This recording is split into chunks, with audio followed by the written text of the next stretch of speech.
శివుడు తలపై చంద్రుడు ఎందుకుంటాడో తెలుసా?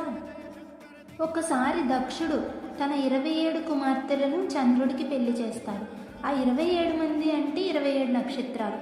కానీ చంద్రుడు వారిలో రోహిణిని మాత్రమే ఎక్కువగా ప్రేమిస్తాడు. దీంతో కోపించిన దక్షుడు చంద్రుడికి శాపం ఇస్తాడు, నీ కాంతి క్రమంగా తగ్గిపోతూ నశించిపోవాలి అని. ఆ శాపం వల్ల చంద్రుడు క్షీణించసాగాడు. భయపడ్డ చంద్రుడు శివుణ్ణి ఆశ్రయించి కఠిన తపస్సు చేశాడు. శివుడు కరుణించి చంద్రుణ్ణి తన జటల్లో స్థానమిచ్చాడు. అప్పుడేమైందంటే శివుని కృపతో చంద్రుడు పూర్తిగా నశించకుండా పక్షంలో కృష్ణపక్షం తగ్గడం, శుక్లపక్షం పెరగడం అని చక్రంలా మారుతూ ఉండే వరం పొందాడు. అందుకే శివుణ్ణి చంద్రశేఖరుడు అని భక్తులు పిలుస్తారు.